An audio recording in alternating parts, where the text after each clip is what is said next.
Today's guest is a former contractor for Raytheon, a major American defence company. He was a firefighter and plumber at the South Pole facility, which gave him unrestricted access to the compound. During his stay, he observed highly advanced directed energy weapons amongst other amazing technologies. He testified to Congress under oath on what he saw there. Please give a huge Koit welcome to Eric Hecker. Hello Eric, and welcome to KoitCast. Thank you very much for having me. No, it's a pleasure and it's an honour my side to have you here when I can see you. There you go. We've been having issues just off screen, guys. Eric's on and off, but he'll be on for the most part. Let's start with who are you? Where are you from? What do you do? All that good stuff. My name is Eric Hecker. I'm currently a resident of Alaska. I grew up in the Long Island area. And I did a 1-year stay at the South Pole Station, and I guess it's that whole package of the path that I've walked in life, which probably has me on this show here today, because I'm just trying to get out to the world what I learned from my experiences. That is 100% affirmative, and we'll jump straight into that and say, what was your journey to Antarctica? I mean, how did it begin? Looking for work in the debacle of the Obama administration and just trying to, find someone to cut a check so that I could keep food on the table of my children. And that was more or less back in 2010 was when I got onto the ice officially. And I spent 366 days straight on the continent of Antarctica. And apparently I learned a lot more than folks before me or after me. And that, the long and short of it is that there's directed energy weapon systems operating under the pretenses of science. And we, the people of the planet, need to get more comfortable in this conversation, or it's going to be to our detriment. Hell yeah. Now, I want to get into all that good stuff. But I think before we get there, can I just go back to how you physically got to Antarctica and what that journey was like for you? Because obviously a lot of people around the world will not have done that journey. So how did you physically get there? What was the draw that got you there? I know you said it was a job advert. How did it start? Could you give us a grounding about that? Yeah, sure. I mean, it started with me applying to a job online, which I thought was going to be in Centennial, Colorado, but they informed me it was in fact in Antarctica. Oh, wow. There was a couple of facilities that I was applying to. I believe it was McMurdo, which is the coastline base, and then South Pole proper, which is at 90 degrees south on the globe of the planet that we reside on. So I flew over to Colorado prior to being sent further south, and we did some training over there, and then went from LAX to Auckland to Christchurch, spent a few days in Christchurch with them trying to get flights aligned to get us further south. And then from Christchurch, we went into a C-17, which is a military aircraft, over to McMurdo base. And then from McMurdo base, I got into a LC-130, the skier-equipped Hercules flights. And I was privileged enough to have a front cockpit seat for the departure from McMurdo. So I got quite the view of the Antarctic continent in my travels.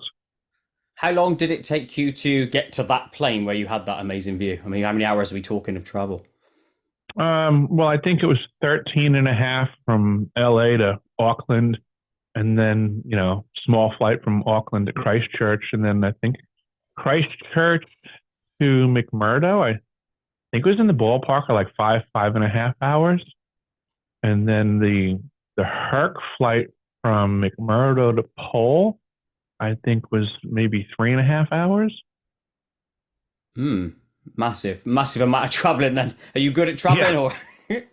Or I'm pretty competent traveler at this point. I'm pretty relaxed and chill, and more often flight days are going to be taxing to begin with. So if you just kind of embrace the suck and don't have any high expectations of how the day is going to turn out, Embrace the suck is a good one. I Yeah. think after you've done the first plane, that's it. I'm zonked. I don't want to do another one. I don't want to be getting on a boat or a train or a ferry or anything like that. So fair play to you Mhm. for committing for that. And so tell us what that plane was, your final plane journey. You said you were up in the cockpit. How awesome was that for you? I mean, how did it hit you, seeing the It was panorama, etc.? fantastic. I mean, seeing the view of the Antarctic continent, the mountains, the glaciers. Mm, I knew at the time I was seeing things that most human beings will never see on this planet. yeah. It was obvious. I mean, it was quite the adventure. I bet. And it is a strange one, but you know, like if you go outside, you look around, colors, you know what to expect from seeing. But were there different colors in Antarctica or anything like that? Or is it just There a was more lack of vibrant? color. Is it? There's nothing. It's pretty much white and versions of white.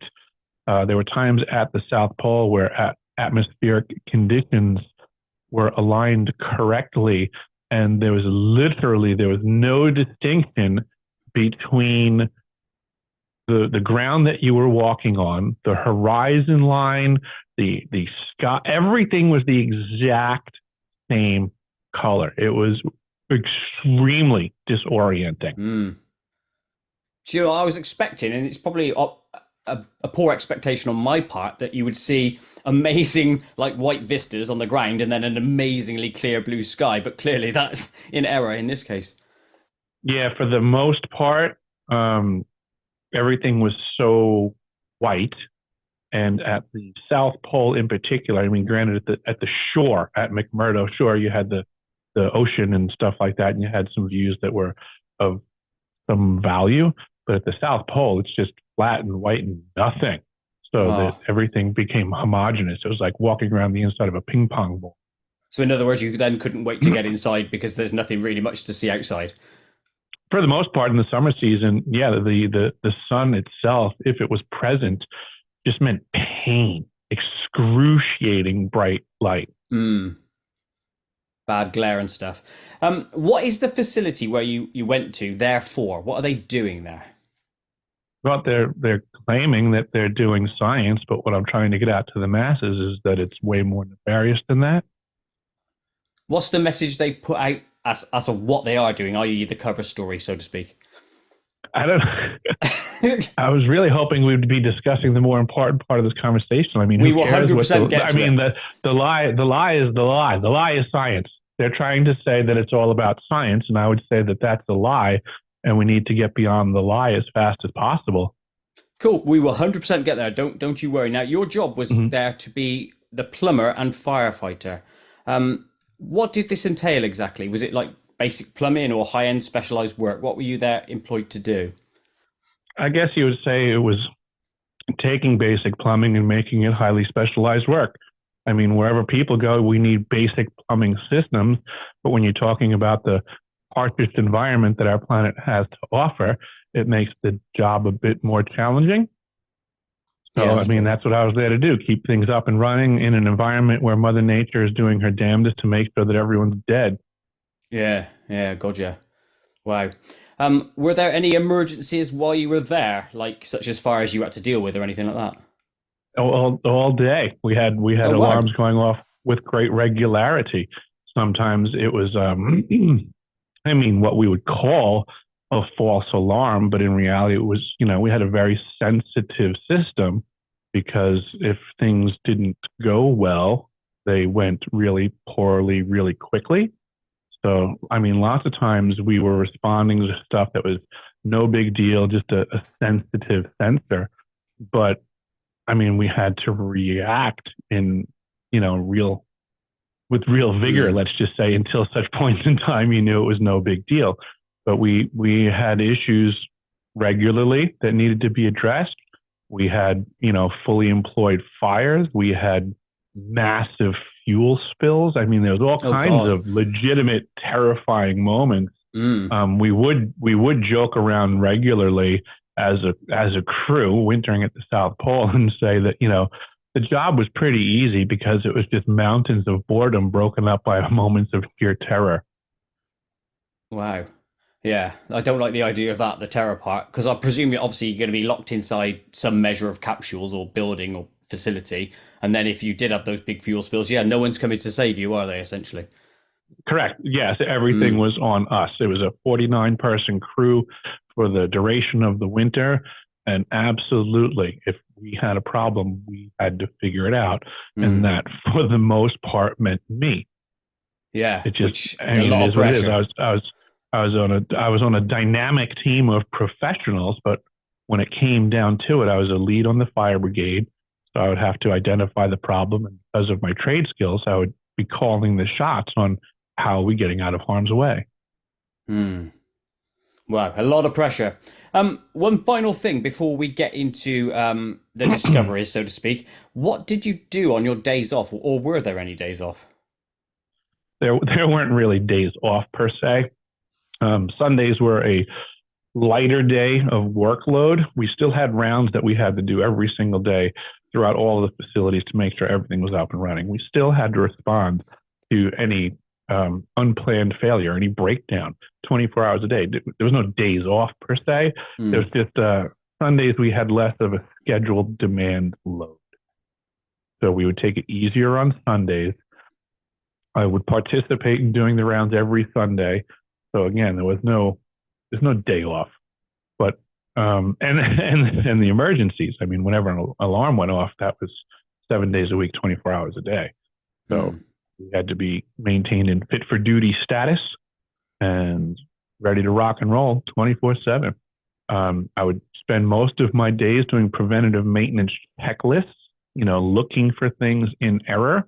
And then if anything had actually failed, we would have work orders that we would respond to, rectifying things. I did a lot of repairs to our SCBA equipment, our firefighting gear. I'm a plumber by trade, and they're just fancy plumbing systems. I mean, I appreciate that in the regular world, you're supposed to be a certified SCBA technician and have all of the, right tools and everything like that. But in this environment, none of this equipment was rated for those temperatures that we were working in, and it would break regularly. And if I couldn't get the gear back into commission, then we start losing the ability to respond to fires through lack of gear. So it was very important to, do things like that.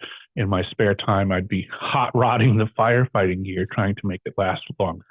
I was going to say a lot of bush fixes, as they call it. Yes, exactly. Yeah, a lot of pressure on you, that one, but hey, fair play.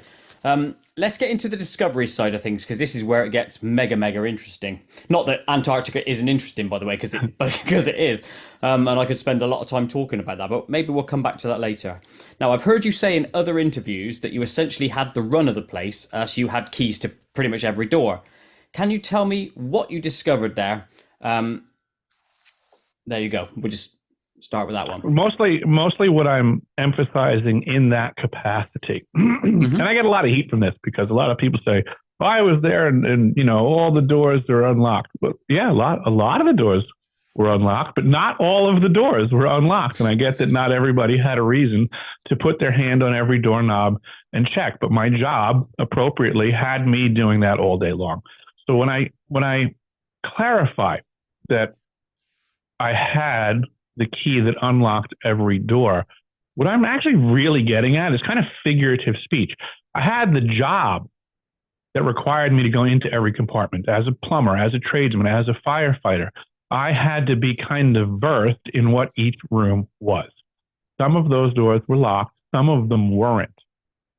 But even for the folks that have been in the United States Antarctic program and at South Pole proper, the whole point of what I'm getting at is that they were all operating in a very compartmentalized capacity. And that's why when they say, well, there was no locked doors, understood. The doors weren't technically locked, and you could have walked right in and asked the same questions that I did, but you didn't. Well, because you wouldn't have had a need to, would they? That's exactly the reason. They wouldn't have had a need to, so they didn't.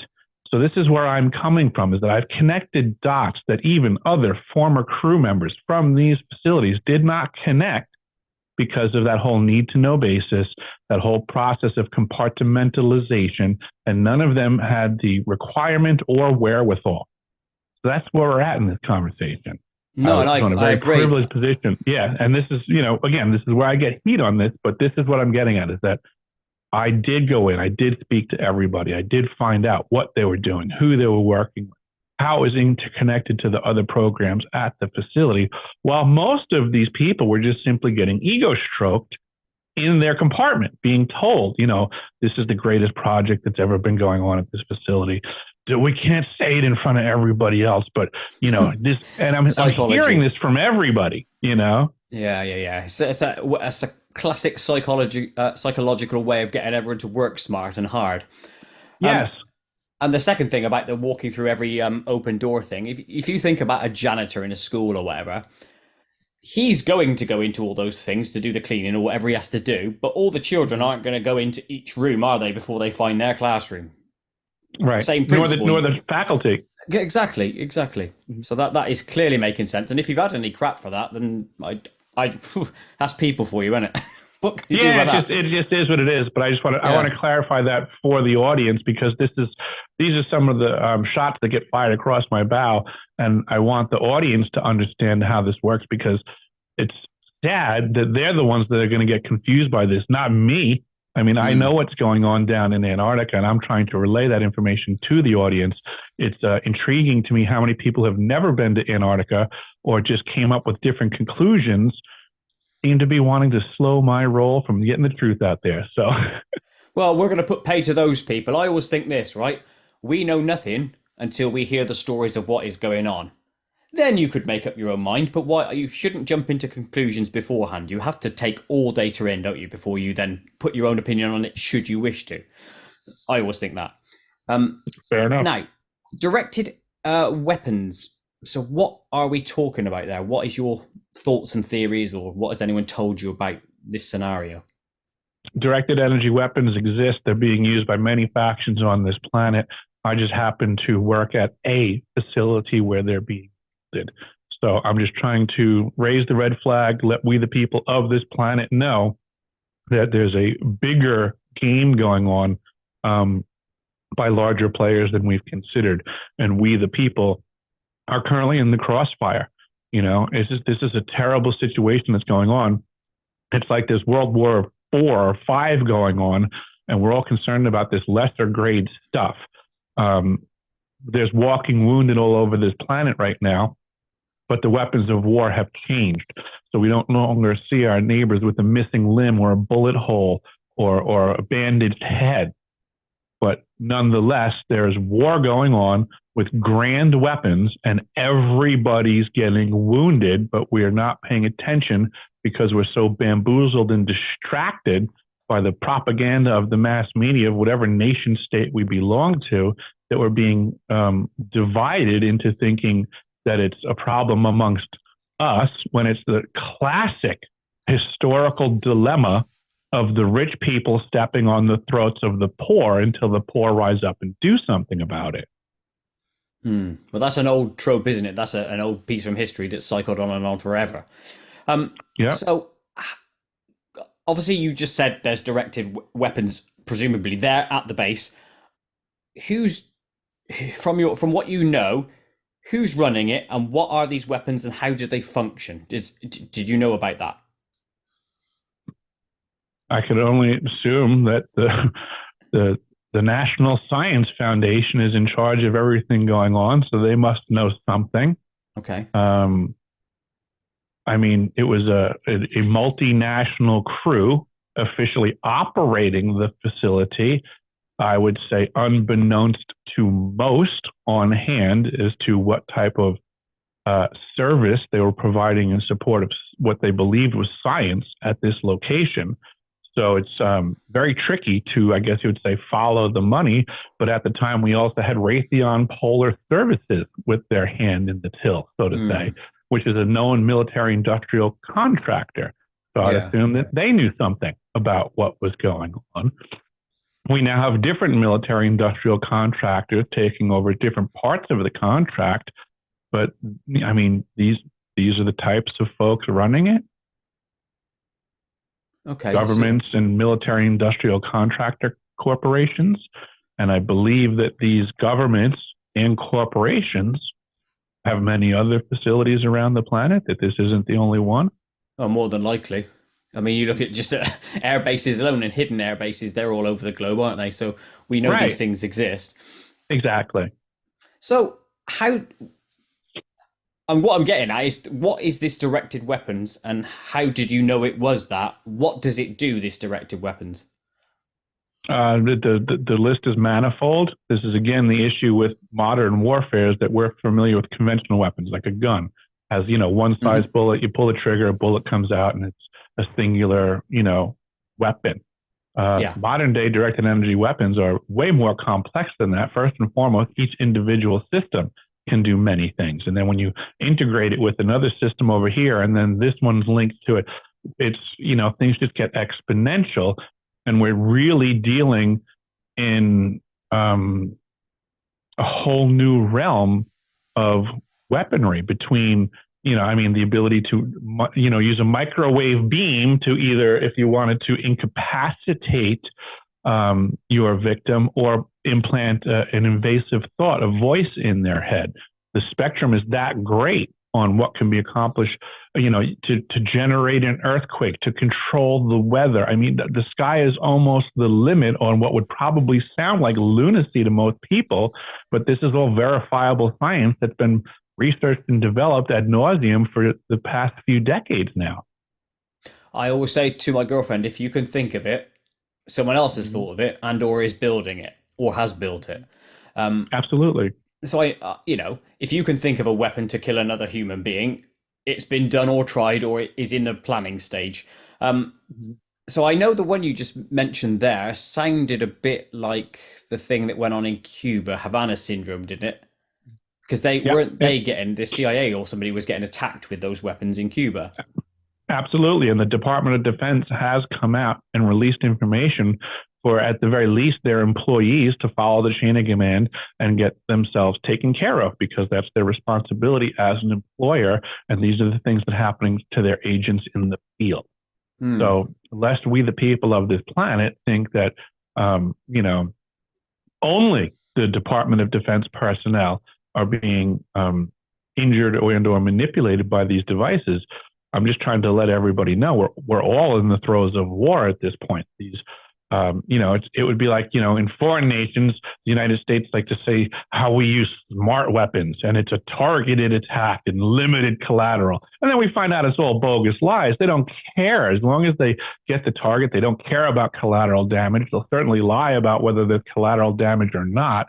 And that's just currently the state of the union right now, is that the weapons have gone through the roof technologically, and for us to presume that they're using them in a smart targeted capacity without collateral damage would be extremely naive, when reality would show us to the contrary, that when these systems are left in secrecy and therefore unregulated, it means they can do whatever they want with them technically, and it's legal currently until we learn about them and they become regulated.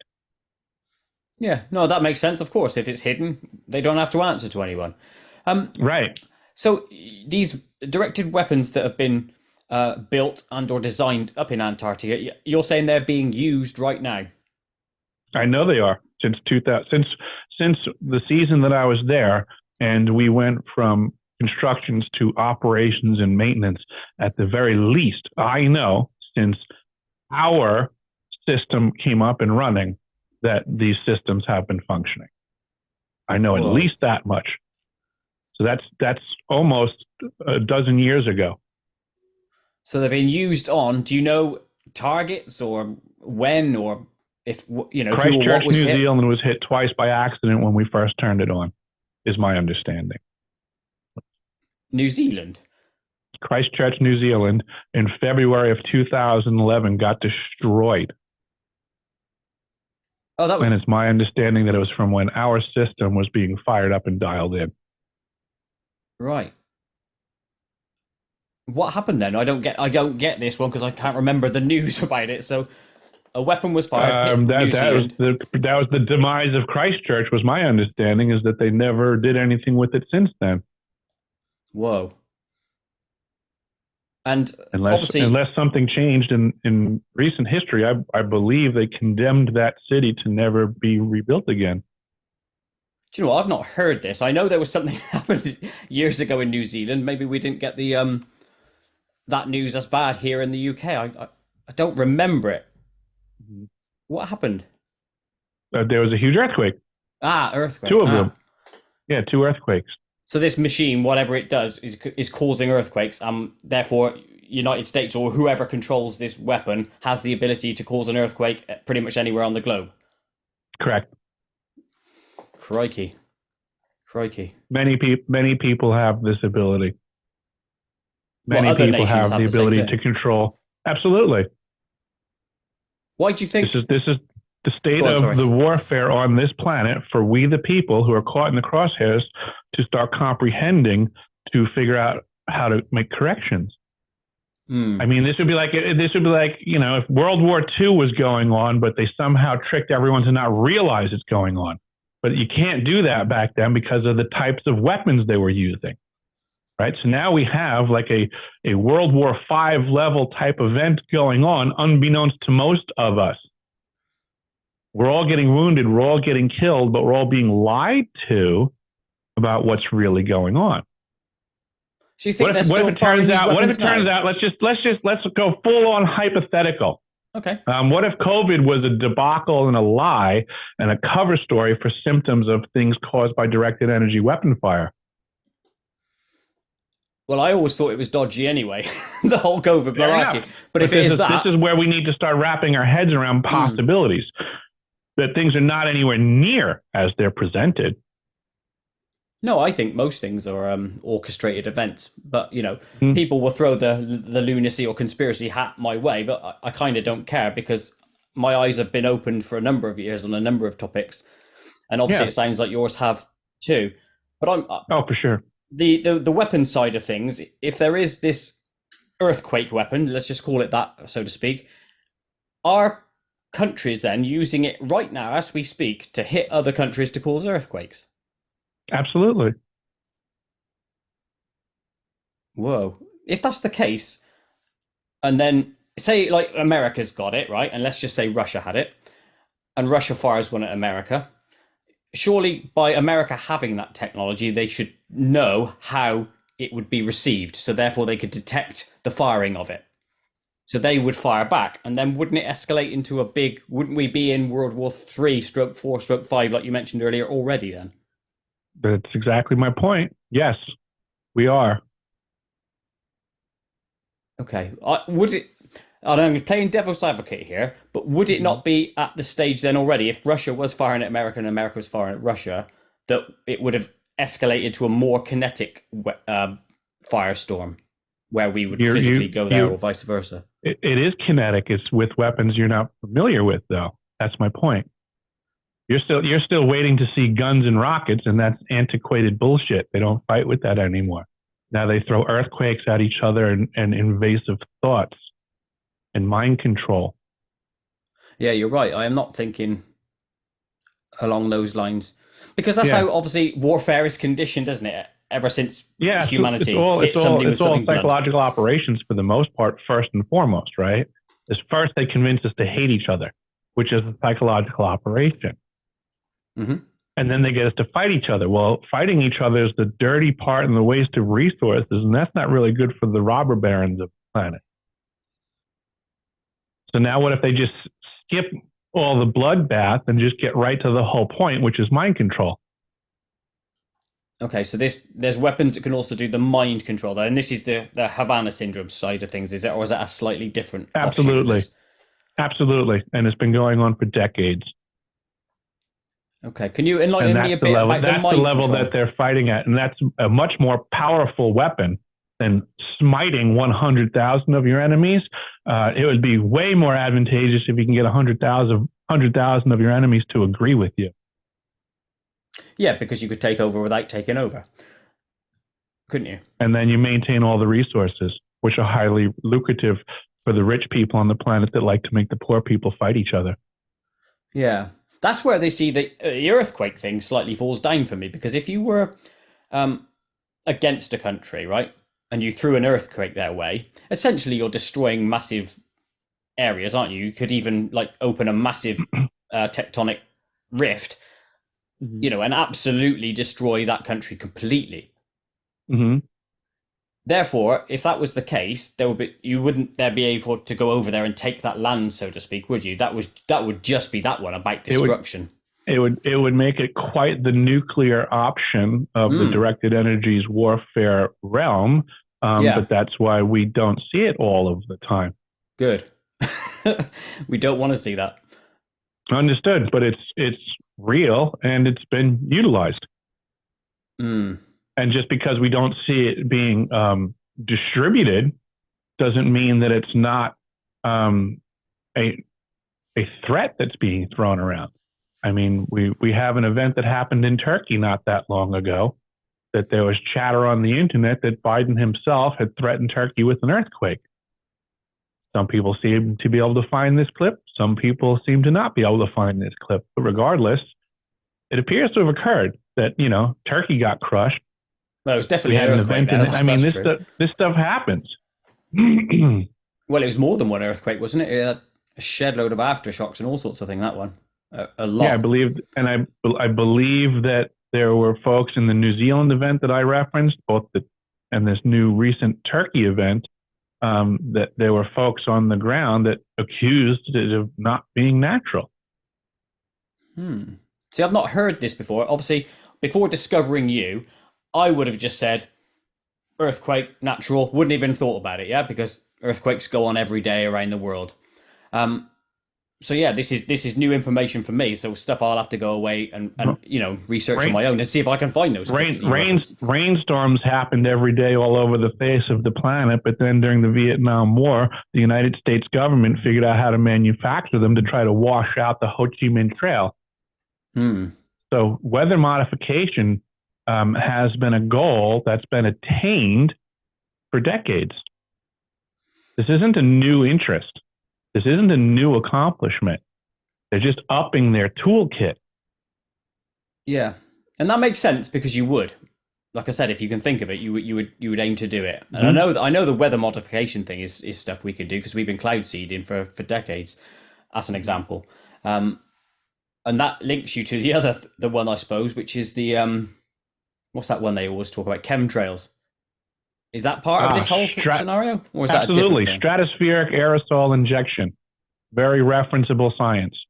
The term chemtrail is going to get you down an alley on the internet of finding all the stuff that makes it sound like bogus conspiracy foo-foo. But if you look up the correct term, stratospheric aerosol injection, you'll just get a list of all the manufacturers that build the equipment, sell the equipment, will tell you exactly how this stuff works and how it modifies the atmosphere. You clearly looked into this one then. It's very referenceable stuff. Everybody should be looking into this. Yeah. Or wasting their time watching Monday Night Football and figuring out what the Kardashians are up to next.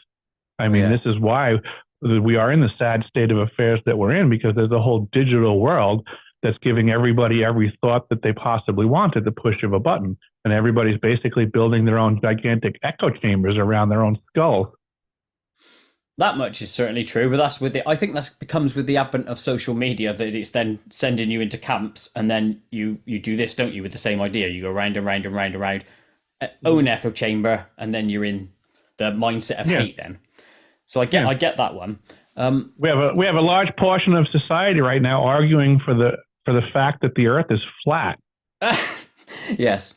I mean, if that doesn't tell us how effective a psyop can be contemporarily. That's true. Yeah, flat Earth, silly. Right, but yet, look how many people will fight you tooth and nail on that topic. Yes, it makes me think of Mark Twain, where he says it's a lot easier to bamboozle people than to convince them that they have been bamboozled. Yes, well, that's getting them out of a cult-like mentality, isn't it? And that's almost impossible, as we know. I'm keen to get to the root of when you, as a fireman stroke plumber, went from normal guy, probably not thinking about any of this, to the switch on moment, oh shit, something's happening here. What was that moment for you? What was your point of origin for the discovery in your mind? Not necessarily the physical discovery.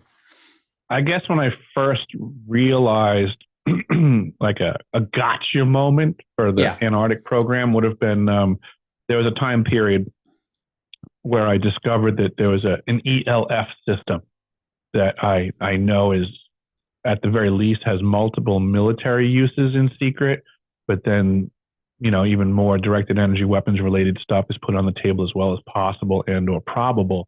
And there was a E.L.F system at the South Pole that I was told was de-energized and disabled and off until Before a you carry particular on, day. what does E.L.F stand for?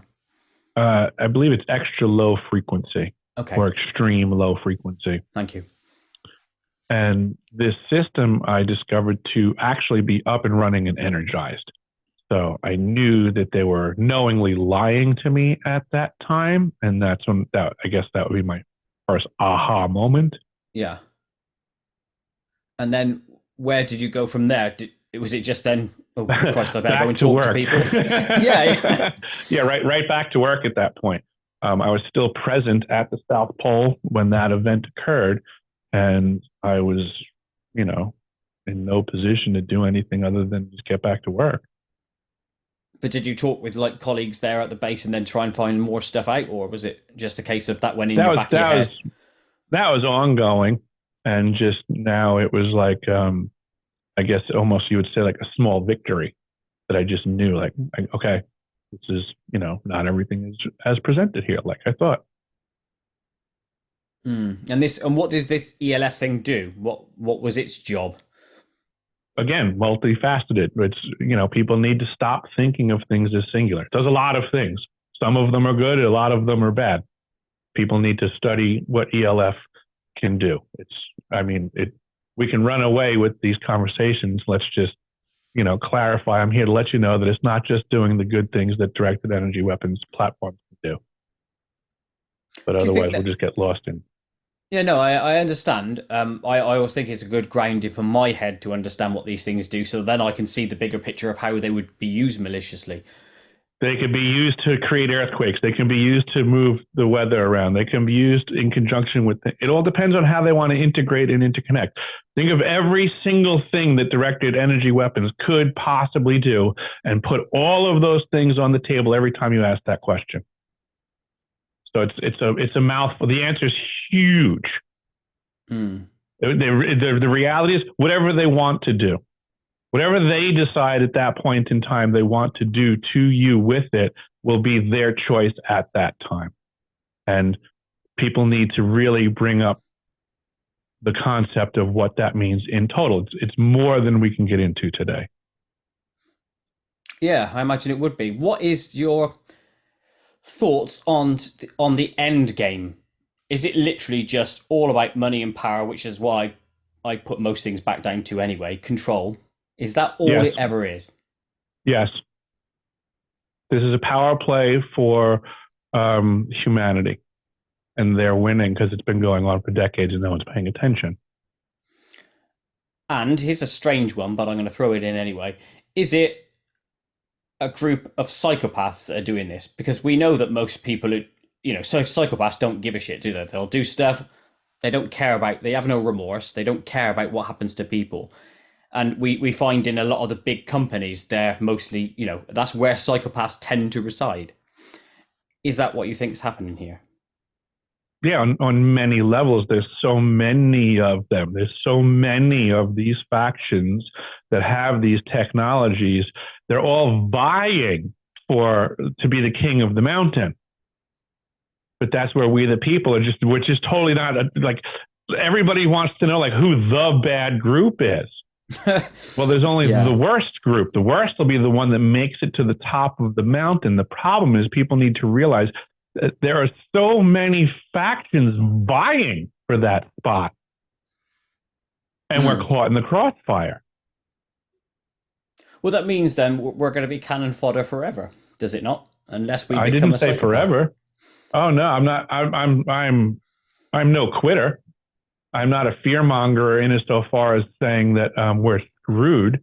I'm just saying that we need to do something about it. Like I stated earlier, there's a common cycle that we see reoccurring in history, and that is the the rich will step on the throats of the poor until the poor rise up and do something about it. I've never said there's nothing we can do about it. I'm just saying it's certainly the time. Yes. I don't think at any time in history we can ever say it was appropriate for the rich to be stepping on the throats of the poor. And at any time the poor wants to rise up and do something about it, I support them in doing that. Yeah, and I think most people who would end up listening to this would also agree. But as you know, it's a never-ending cycle, and you could do it, you could beat them back for a bit, then it's going to carry on and on and on again, isn't it? It's a cycle of history. I mean, unless people want to think that, rich people are way more noble than that, they would never do any of the things that I suggested are ongoing today. Well, we know that's not the case, because we know in order to accumulate wealth, you have to have a degree of ruthlessness, don't you? Pretty much. Yeah, it is that simple. And this is a big topic, and we've gone straight from nothing to whoa, I think. We need to do that immediately, because we can't sugarcoat this, and we have to, just rip this Band-Aid off and let people see the actual wound that's there, so that we can heal appropriately. But to keep our heads in the sand and to give these people all of this technology to continue to play with in an unregulated fashion is to our detriment, has been to our detriment. These technologies are not new. I've said to people before, if you pay attention to what's going on in the news, and you'll see some commercial corporations now talking about how they're looking to invest into technology that will allow them to render their dreams into your head while you are sleeping. Yeah, sod that. No one's invading my brain. But if they've got the ability, they will, won't they? Right. And so now let's just put it out there and be very realistic. If companies like McDonald's are going to have this technology put in their hands, because let's not pretend like they're actually on the front end of this technology figuring out for us, that's not true. Mm-hmm. They're at the tail end. Someone else figured it out decades before, and now it's gone through the whole national security ringer for decades now, and it'll be released into the commercial market. This is how every technology works. We, the people, are the last ones to get it, and it gets sold to us through the corporations that'll profiteer off of the release of our own technology that we developed through our funding as people of a nation. So with that being said, we now have to have the understanding that these technologies have existed and been applied to we, the people of the planet, for decades. What happened in Havana, what happened with the federal agents and them having sounds and voices pumped into their heads was a very specific targeting. But this can also be done in a blanket, large geographical area, which is we, the people of the planet. And we need to consider that if McDonald's can put thoughts into your head and my head at night when we're sleeping, well, who's been doing it with the technology on this planet for the past few decades since the technology has existed? What thoughts aren't your own for the last 20 to 30 years? What thoughts were put into your head by investment of another? And how does that happen for each of us as individuals and in geographic areas? And then when one faction invests for the geographical area that you're in to have a particular thought, but another faction invests more, well, now your brain is the battlefield and it's caught in between two warring parties. Right, now you'll have thought about this a lot, clearly, because you've got the thoughts here to cogently express what you've just said. Where can you pinpoint in time or in a country where you think that's happened? The whole planet, we just observed it through the COVID debacle, because there is no other precedent set on this planet where I can assure you that none of us have ever agreed on anything more homogeneously than seemingly overnight when everybody was like, it's okay, I'll wear a mask. It's not the stupidest thing I've ever done. I can think of much like, I mean, and it also goes to show how this broad attack can be applied personally, because the end result was everyone wearing a mask. And the secondary observation was how everybody expressed to you their personalized reason for becoming a slave. You know, so that's how these technologies work, is that they could basically enter your thought stream to glean out what would be the most appropriate avenue to get you to acquiesce, and then hit you with information that causes you to eventually acquiesce by being weak in what are intrusive thoughts, not knowing thyself, and having a full understanding of the dialogue going on in your own head. Intrusive thoughts being applied and personalized can be highly effective. So you would honestly it would be suggest... like if I had full control of your Facebook stream, which we've already seen these experiments, right? They've already learned that by controlling your Facebook stream, they can control your general state of emotion. By giving you more and more happy posts, you're in a better mood. By giving you more and more negative posts, you're more depressed. That's control. Now, if they can just negate the medium of having to go through a hardware system and a software program of some social networking situation, if they could be more direct and wireless and just making that connection to each consciousness, it's the same outcome. They already know what they're intending. They already have a program that does it. Now they just accomplish it through a more highly technologically advanced method that no one's paying attention to as they slowly roll it in. I mean, this is all the stuff that's going to be problematic when Neuralink comes and, you know, people don't realize that it's a bad idea to, you know, put something to your head with no firewall. Well, I certainly won't be doing anything like that. No chips are going in my head. But if that technology... What if they don't need one? What if that's the confusion, sir? What if for the past 30 years, this is what I'm getting at, what if for the past 30 years they've already had the access? So now consider the cons on the cons list are still present, but now you just have to apply them sooner than you ever had imagined, and you're already behind the 8 ball. If that is truly the case, right, and I'll just run along with your theory there, that 30 years ago, right, we're just throwing this out there as an example. 30 years ago, somebody flicked a switch and stream of ideas went into all of our heads, right? Let's just say all in the UK where I'm from. We wouldn't know about it consciously, presumably. Right. Therefore, as a collective, we couldn't do anything. We could. Only if we knew about it, though, isn't it? Well, that is kind of the point, yes. Or if you knew yourself. This is why it's a battle cry of the ancient mystery schools, to know thyself. If you know yourself well enough, the intrusive thoughts will fail. Are you saying they're like the whispers? Kind of the whole point. You're not listening to. So the whispers, the voices could be in the background, but you just say, yeah, whatever. You're not giving a shit. Right, because it's not control, it's influence. They're not controlling us, they're influencing us, but without knowledge of the influence, therein lies the control, because then they can manipulate ad nauseum until they get what they want in time. Then it's just a matter of calculations. Just like when companies invest in a commercial, right? They know if we spend X amount of dollars and we invest it in X amount of minutes of airtime, we'll get a return on this investment. These are all known things. So this just changes the dynamic in the medium. Now, if they want to inculcate a thought in society, they're just using a different marketing tool and a different investment. But they can certainly get the thought. I don't like it, Eric. This is not great news, but it's all referenceable. There's a gentleman by the name of Dr. James Giordano, and I put him at the forefront of this conversation because he is who the governments of the world go to when they're discussing these weapons, and he is the guy that they talk to about the ethics of such weapons. So he knows that these weapons exist. He knows that they're being utilized. Heck, he was brought in 2018 to speak to the cadets at West Point to counsel them so that they could appreciate the weapons of war that those that they will have to lead over will be engaged by. He wasn't discussing this as a possibility of the future. He was there as a consultant to explain what they will be dealing with. And he was discussing these weapons programs that I'm sharing with you right now.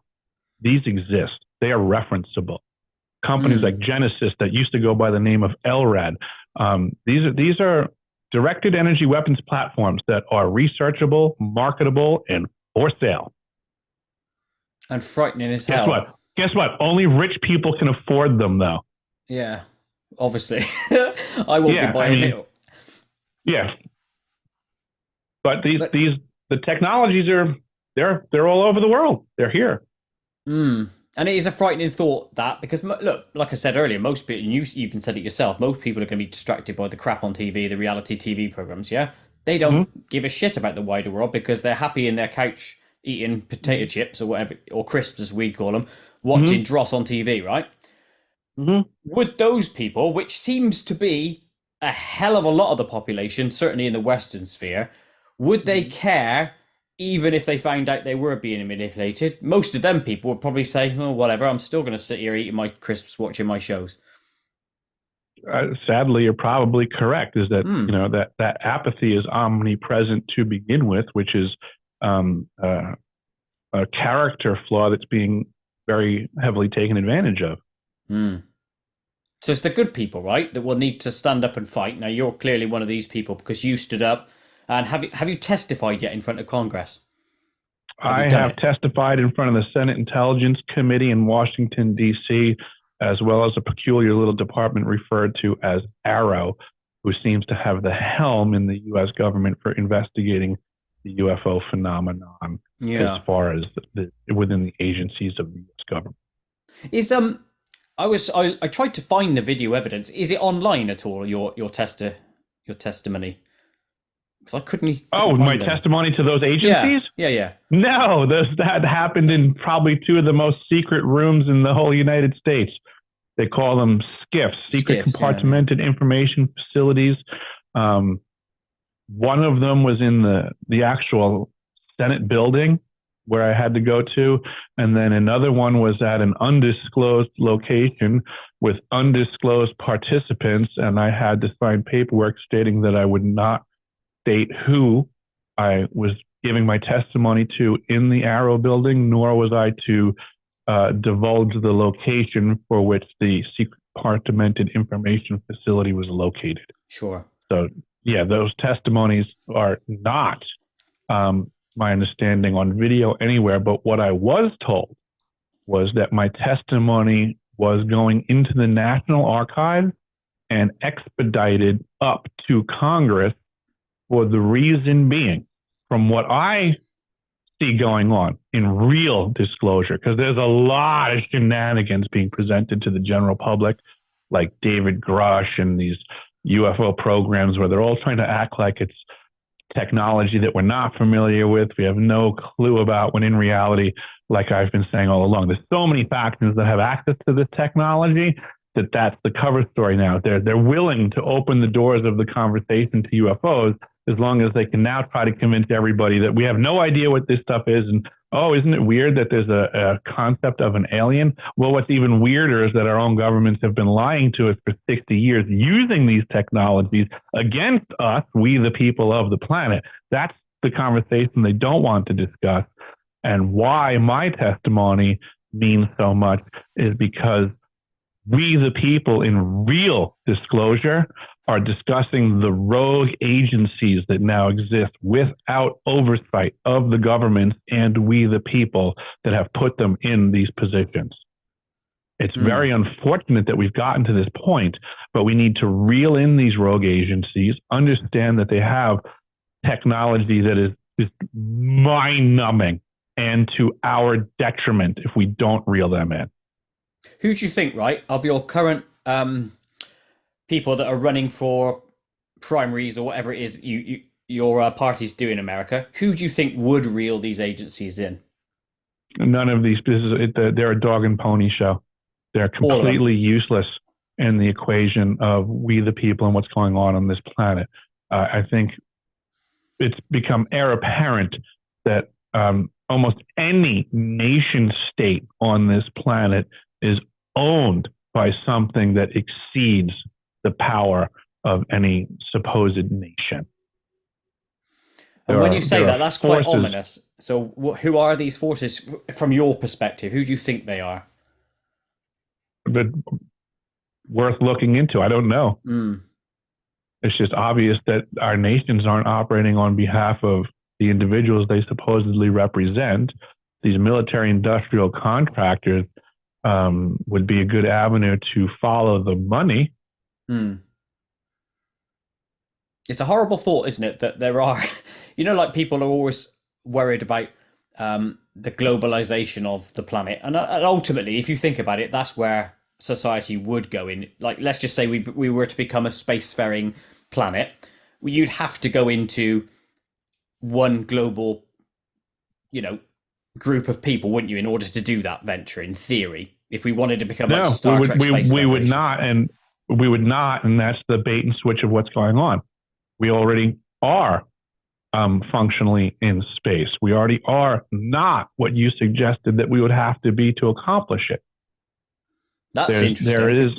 There is work done by folks like Joseph Farrell, Walter Bosley, Michael Trapp. There's so many people who've done due diligence to show the paper trail of the technology and what is commonly referred to as a breakaway civilization. Those people that for 60, 70, 80 years have already been involved in, let's just say, intergalactic trade, unbeknownst to us. And no, we did not have to globalize for it. The seemingly never-ending bickering that gets manufactured between neighbors and neighboring nation states, that's more of a control mechanism. If there was unity, we'd probably find them out. Yeah, that's where I was going with this, though. I mean, if you think for humanity to really evolve as a collective, ultimately, over time, all our thoughts should coalesce towards the positive, right? What's best for humanity. That's where I was going with that. Yes, breakaway civilizations do exist, and I believe in that anyway, and that's a separate track that we can follow in a sec. But if humanity was to truly survive, you'd have to have no secrets, right? Nation against nation, wouldn't you? I think in the vein of what you're asking, for humanity to survive, no, I don't want to say that it has to do with nation state security. I would say it has to do with elitists monopolizing technology for their own benefit. That would be the more least common denominator problem that crosses all national borders. Again, it brings us right back to the poor versus the wealthy. The wealthy have just monopolized the technology. I don't like that one, because that's what that's saying is basically that the bad guys win. And then the good guys always win. It just requires them to do something. So people need to just stop looking at it in the other direction. We'll always lose if we do nothing. Doing nothing accomplishes nothing 100% of the time. Now, you've done something, right? You've done your testimony. Is there another step for you? Or have you done your piece of the puzzle, so to speak? No, I'll continue to be a carnival barker until people wake up. Okay. What because I find it very frustrating that everybody always wants to say, well, what can we do? Something. Stop doing whatever you've been told. Stop doing what people tell you. Look around wherever you're at on the face of this planet and start figuring out what needs to be rectified and start rectifying it immediately to the best of your ability, and use your life experience to make the best decisions you can make. And nobody else is telling anybody to do that. Everybody else is telling everybody what they need to do and who they need to do it for. What I'm going to tell everybody to do is start thinking for yourself. Stop listening to anybody else. Start feeling empowered and bold enough to do whatever you think is right whenever the situation presents itself. Keep doing that always. And I have faith in everybody and their life experiences that if everyone was to simply start doing what I suggest or request, I think the world would very rapidly become a very good place. But that would require everybody to start becoming personally responsible for what's going on in their life and their immediate area. And there are way more people invested in convincing people that what I just said would be a waste of their time, and they should be more selfish and less involved in their community. And I agree with your sentiment, by the way, right? 100% I'm on board with that. Knowing humans' patterns of behavior, you know that most people fall into that apathy thing. That's the problem, is getting people out of that state. And you're fighting it, or we are fighting an uphill battle, because we don't have the propaganda on our side. We don't have the weapons on our side. All we have is character, right? You can show your character. I could show mine. Unless we get the message out or others get the message out to the mass population, I can't see there being a tipping point. That's where the bad guys always seem to win. That's misinformation. Yeah, I mean, that's the psychological aspect of it, but therein lies the battlefield. Yeah, which is a pisser. Now, the next part of my thing with you saying about your testimony, right? You've done your testimony. It's gone to Congress or the Senate, whoever's it's gone to. Do you think it's going to progress from there and lead to anything positive? Or are you cynical of the process? Oh, I'm not cynical of the process. I'm probably just impatient because I want the good guys to win. But I have no doubt in my mind that good will win. I mean, that's the whole reason that I do what I do. There is a lot of power in being right. I mean, a lot of people ask me all the time, aren't you afraid of this? And aren't you afraid of that? No, not in the slightest. It's very empowering to be right. And to speak the truth. Right. Yes. Yeah, the people of this planet deserve better. I'm right. The children that we're going to leave on this planet deserve better. I'm right. Nobody can argue with these truths. What they can argue about is how lazy they are in their participation of making the world a better place for our children. I will certainly do whatever I think is best whenever I think it's appropriate, which is what I suggested everyone else start doing. It's a good message to have, and I hope people take it on board. I sincerely hope they do. Now, I think things are heading in the right direction because obviously you've got yourself, you've got David Grush, who we've spoke about, we've got Assange, Snowden, and there seems to be a shed load more whistleblowers coming out these days. We hear more now than we used to. Now, I know there's the Whistleblower Act and all this sort of stuff. Do you think there's going to be an avalanche of people like yourself coming out because they can see that you guys have blazed the trail, so to speak? I don't think there's going to be an avalanche. Again, I think Grush is a con man. I think he's part of the problem with disclosure, that he's keeping it down and dishonest. He represents people that are trying to convince the masses of this planet that we don't know about this technology when we do, because we wield it. You know, it would be like if David Grush came out and was like, I'm here to represent the United States government, and we have no idea what an M16 rifle is. We've never heard of an M16 rifle. We have no idea who could have such a high level of technology. I mean, that's literally just ignoring what you're doing with the weapons platform. The M16 is a weapons platform. It's a technology. It would be ridiculous for someone from the U.S. government to come out and try to say publicly that we're unfamiliar with such a thing. It would be disingenuous, and I couldn't think of a good reason why someone would do that. So folks like Grush, I can't think of a good reason for what he's doing publicly. He's lying to cover up for the government about a technology that we all know exists for decades. Now, excuse me for being naive on this one then, because no worries. I thought that Grush was being open to a degree, and I haven't watched, obviously, all of the testimony videos and all these sort of things. I always was under the impression that he was saying, I know about these things, much in a similar vein to what you've just said. I know about UFO existence. I know about the alien biologics, to use the term he used. I can't remember any reference to any weapons as part of that. Was that in there somewhere, was it? Well, I don't know, but everything he said right there is covering up a lie. A, he never saw anything. He's giving secondhand testimony. Right? So first and foremost, he's never seen anything. The only thing he's doing is sharing a story that he's approved to share. That's reality. Yes. So someone said, this is a story you're allowed to share. So he's not a whistleblower. He's a puppet. Of the whistleblower, yeah. Right? They're calling him a whistleblower. That's a con job.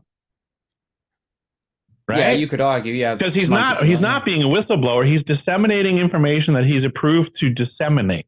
That's called being an employee. So he works for someone, and now we have to assess the story that he's putting out. And the story is, as he's being directed to tell us, is that we don't know what that technology is. All we know is that we don't have it and no other nation state on the planet does. That's the con job. It's that simple. Because we do have the technology, other places have the technology, and we know exactly what it is. So he's just simply lying. Okay. And that may be the case. Now, that is the case, because there are plenty of folks that know about the technology. It's extremely referenceable. So anybody that doesn't know about the technology has just not done their homework. So I'm certainly not going to yield what I know to somebody who's lazy in their efforts of research. These technologies exist, and Grush is a liar. Okay. No, I don't. I'm not going to stick up for the guy because I don't know him from Adam. Yeah. Right? I can't do that. But I know enough. I know enough that I'll put my reputation on the line against his, and I'll say, folks, this is the problem with disclosure. Get your head out of your asses and learn proper discernment, because not every single person that they put in front of a camera is telling the truth. For the most part, they're actors. Yes. I agree with where you're going with that, and it does make sense. Mm-hmm. You know, I can see the train of thought. Is there a slight possibility that the person feeding him the information is also like you, to trying to get it out, but he's not in a position, therefore he's using the puppet, so to speak, to get it out? Is that a possibility? No, because his information is erroneous. Okay. That's fair. Yeah, I mean, that's herein lies, it's empowering to be right. The technology does exist. We do have it. Others do have it. So his statements, as presented, are false to those in the know, which is the disclosure community that is trying to get out real disclosure.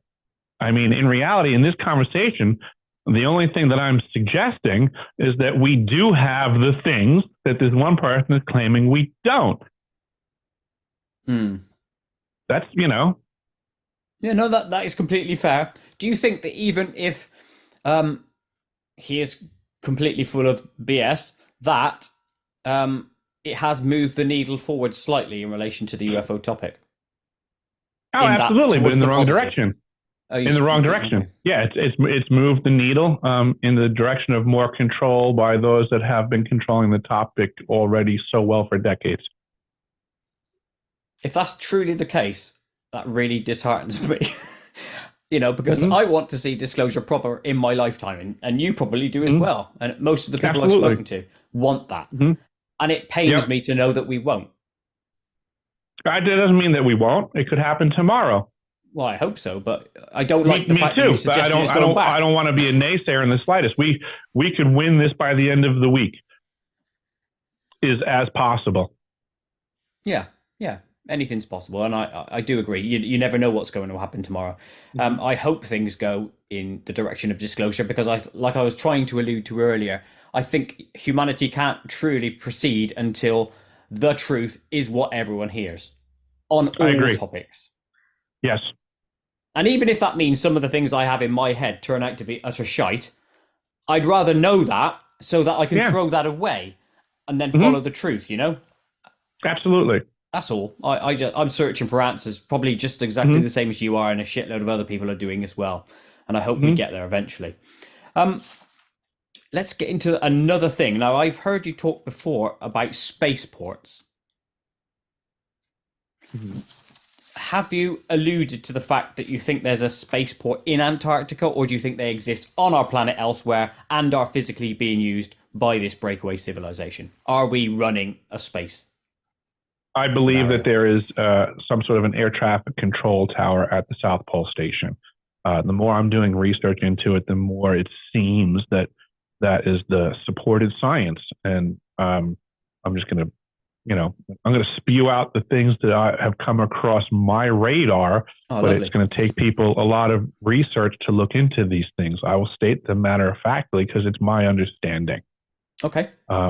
There seems to be off-world activity. We do not appear to be alone in the cosmos. There appears to be people on our planet that are engaged, at the very least, in some sort of commerce or exchange with these folks. And it appears that whatever vehicles are being used in these equations, that it's oftentimes easier from a scientific standpoint for them to enter and exit our atmosphere from the southern pole. So it just is logical that we have a facility there to monitor the traffic coming on and off this planet. Do you think that's because there is either a lot or a little amount of magnetic energy at the pole? I think it has something to do with the magnetic energy and I guess you would say how it flows directionally. So to say that it has something to do with how these exotic propulsion engines integrate with that energy, for lack of a better term. Mm-hmm. So it's just one of those things that, for those in the know, it's one of the things that we know is that it's easier to get on and off planet at the southern pole. So we opportunize by putting an air traffic control tower type system to pay attention to what's coming. And do you think I know you'll know the name Gary McKinnon when he did the hacking and found out the Space Force or off-world. It was off-world something or other, wasn't it? I can't remember the bloody name of it now. Yeah, it was off-world fleet or something like that. Yeah. You think that's kosher? That's legit? Absolutely, I do. There's plenty of other folks that have done due diligence in that field that suggest the same thing.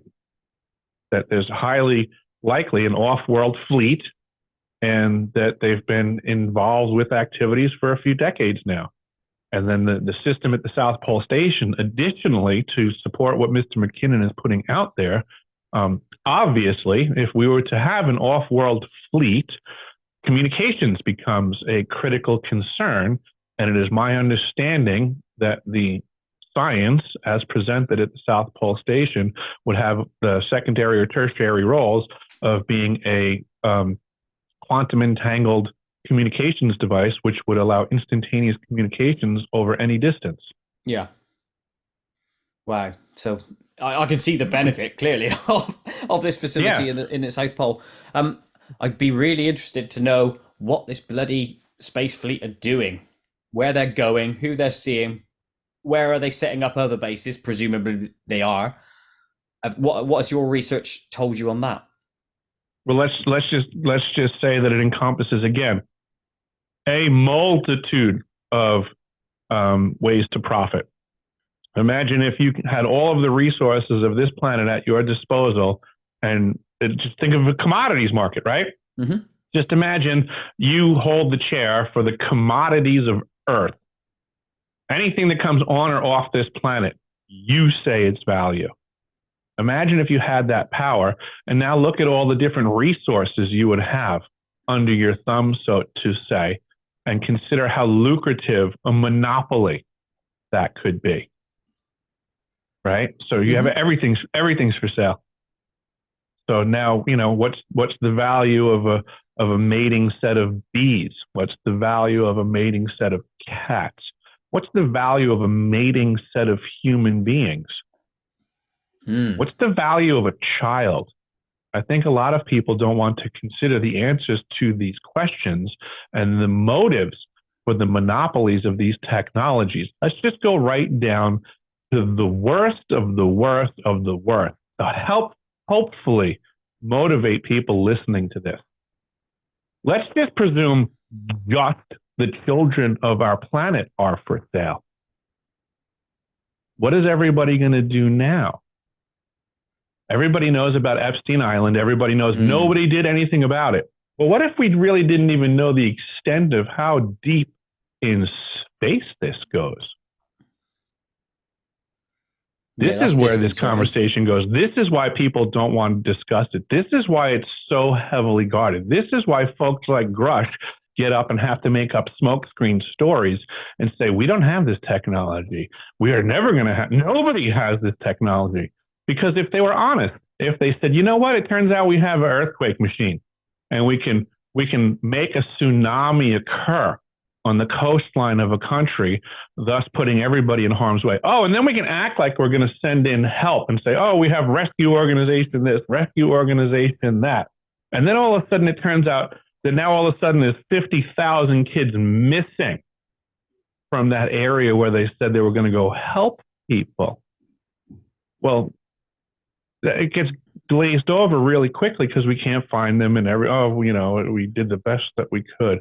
Well, what if it turns out the best that we could was better than just creating false catastrophes so that children could be netted up like fish from an ocean and sold off planet? That's a scary thought again you've thrown our way. Yeah. How about the worst of the worst is that all of this is going on because there's a lucrative off-planet pedophilia ring. Now what are people going to do?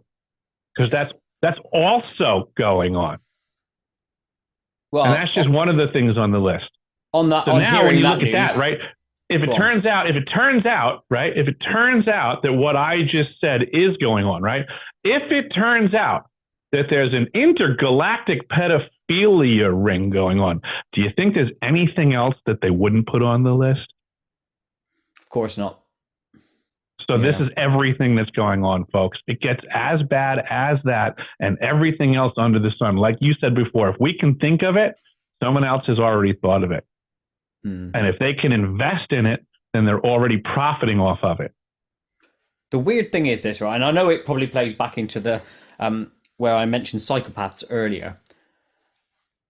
But the people controlling the money and the power are doing it for something temporary, which is money and power, right? And then they will die like the rest of us, unless there's a technology that will extend life. And I don't doubt people have looked into that. Or we're completely wrong about death. Yeah. That's another big topic that I like to discuss. Fair enough. It's correct, but this is why these conversations, they snowball, right? What if part of our program is to be completely confused about what death is? What if it's absolutely not the end? Yeah, well, I don't believe it is the end. Right. So now wouldn't that change how everybody functions here? If everybody's afraid to die, they'll step in line a lot faster, right? Yeah, that's true. But if it turned out no one was afraid to die, do you think we'd put up with any of this bullshit that we're seeing day by day? No. Right? We'd be proper martyrs for the cause, wouldn't we? But my original point I was getting at was, and what you said is right, by the way, that's psychology again. These people in control for the money and power, let's just call it temporary for now, avoiding the death topic. They're fighting their own bloody race. They're fighting the human race. That I can never understand. Come on, we see it all day long. We see, like you're talking about these psychopaths before, right? We see them every day on television. They're our respective leaders of our respective nation states, right? If I have a leader in my country, okay, and he's willing to bomb your country and kill women and children, and if your leader is willing to do the same thing in my country, and then, we're going to all sit here and pretend that my leader is so noble that he'll only do it outside the imaginary lines of my country, that he won't kill women and children inside the borders of my country. And then when we realize that both your leaders and my leaders will do it on either side of the line, then we, the people of the planet, just need to understand that all of our managers are lying and more than happy to kill any of us involved for their benefit. I know, but that's the sad truth. I'm not in that mind or headset, right? I'm in my mindset, which says, don't do that shit. I know those people exist, but I can't physically understand it because I can't put myself in that position to understand. Right, and we need less. We need less of an understanding of how they think and more of an appreciation that they simply exist. Yeah, that makes sense. We can't ignore their existence because that's to our detriment. Yes, it's a hard fight because you're going up against people who don't give a shit about children, say, and the vast majority of us will care about our kids. Right, so if let's just take your example earlier about an off-world paedophilia ring, right? If that came out, the whole world, pretty much, barring some nations, would rise up against that sort of thing. And then we Right. would have that power. That would be the spark that kicks shit off, right? I would hope so. Yeah. So we need something like Which is why I would suggest why folks like Grush pop up to negate what's really going on. Because heaven forbid we realize that the technologies are rampant. If people understood that, then they would start asking, well, what have we been doing with these technologies that have been, I mean, what if people learned that we had anti-grav off-world fleets since the 1930s? They would certainly start to inquire, well, what have they been up to? And I would suggest they probably wouldn't like the answers, or they wouldn't have been so secreted for so many decades. Well, like I said, I believe in the breakaway civilization thing. I think it holds water, and people would do it if they had the technology, whether they made that technology up themselves or whether it was accidentally gotten or given by aliens or whatever. Yeah, I think that however they got it. Yeah, exactly. I want to know about it though, and I want to get to the answers. How can we get to the answers? By having folks speak up, because there's a lot of people in these programs. One of the things that I'm learning is that, at least here in the United States, the way that our paperwork is legislated, is that if people find themselves in these programs unknowingly, if it turns out that the program's breaking the law, then your non-disclosure, your sworn to secrecy stuff is out the window. All of these people are absolutely allowed to talk. They've just been terrorized into thinking they have to keep their mouths shut. So all it takes is for people to do the right thing, to vocalize everything that they know. And like I was saying earlier, just start making decisions to do right. If you're in the right, continue to move for the right. And there are plenty of people out there that know exactly what I'm talking about. There are a multitude of American veterans listening to me talk on a regular basis. Every single one of them took an oath, an obligation, whatever you want to call it, to defend the United States of America, the Constitution, and we the people against all enemies, foreign and domestic. And you think that overrides the contract, so to speak?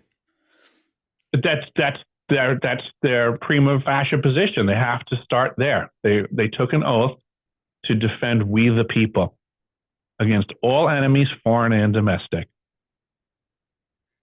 And I took that solemn obligation at one point. I take it very seriously, and I regularly challenge the veterans to take it as seriously. I know a lot of people say, well, I feel like my life is threatened. I feel like my livelihood is threatened. Well, you know what? Nowhere in when these guys went to the front lines did anything change. All of these things were always under threat. There was always a chance that they weren't going to come home. There was always a chance that their family might be left destitute. This is the gamble. This is what they accepted. And I hope that they have the conviction to live up to their own words and help save we the people. It is that important. This is the time. They are the people. They were trained heavily in how to do this stuff. This is modern warfare. And I look to the warriors, the trained warriors that took the obligation to be on point at the very least. I don't want to say that all of the responsibility is theirs, but at the very least, I think they should be on point. They should be motivating the rest of the United States to say, what's going on right now is baloney that I've only seen in foreign lands. And I was told that when I saw this in other foreign lands that I was sent to fight against it. And now if they see it happening in their own homeland, how can they sit on their asses watching Monday Night Football? Yeah, it's a bit hypocritical. I want to throw this out about the threat side of things. Are threats ongoing towards people like yourself? I.e., have you received threats for speaking up? I have. I have indirect threats thrown at me regularly. I have direct threats thrown at me with lesser regularity. I've been, I guess you would say, accosted in the streets by aggressors. It happens. Are these randoms, or do you think they are government directed? I wouldn't necessarily apply the term government, but I would say they were less random and more directed. It could have been by a multitude of factions. And you just don't care because you'll say, "No, I'm on the right path, sod you," sort of thing. Yeah, bring it. That's the way I look at it. Good on you. That's just life. I believe that I am operating from a good place to do the right thing. If anybody wants to get in my face and attempt to slow my roll, they're going to learn how that works because everybody still sees my face and I'm still rolling. Good. Conviction of character is what that is, and I like it. So well played to you. I'm going to ask you some other random things regarding Antarctica now. UFO bases there. Do you think there are bases there to go alongside the air traffic control side of things? I do, and I have that information through John Warner IV, son of John Warner III, former Republican senator of the state of Virginia and former Secretary of the Navy, which put him in control of Operation Deep Freeze, which was naval activities down on the Antarctic continent. And through a dialogue that he and his son had, he divulged that there was very secret submarine activities up to and including tunneling out secret bases in Antarctica. And when pressed as to why such super secret submarine activity was going on in Antarctica, he responded with space operations. Right. So do you think that base is based on that for us or for an alternative race? I think it means both. Like a space airport, if you will. And yeah, I think something to that capacity, like a very much a hub of on and off world planet is going on down at the South Pole Station. If this is true, I get pissed off by it because I want to see it, or I want it to be divulged. Please do it now. I think if we pay attention, if you really brood about what I've presented today, and you start to look at the world around you with the eyes of this being possible, you're going to start to very easily see where these connecting nodes are in the reality around you. But this is all about perspective, and it's all about lifting the veils of compartmentalization. I mean, I get that the average person on this planet is at the very best a mortgage paying person or striving. I mean, a lot of people would say you're very privileged to be even in the position to be a slave to your mortgage. But regardless, I mean, the vast majority of people on this planet are in some sort of debt slave equation where they don't have much time to broaden their horizons and open their thoughts and pay attention to all the different things that are going on around them on this planet, let alone what could be going on off of it. Especially when we have such blinders that have been mounted on our heads for so many years as to, what's possible. And when we start to realize that for probably the better part of 80 to 100 years, we've been completely bamboozled as to what's possible. I mean, Nikola Tesla showed us what's possible. And then we had major industries come up and try to convince us that some other alternative reality is legit. Well, we take Tesla as an example. He already created wonderful technologies that were then stolen and taken from him. We know his papers were taken at the end. Yeah. Yeah.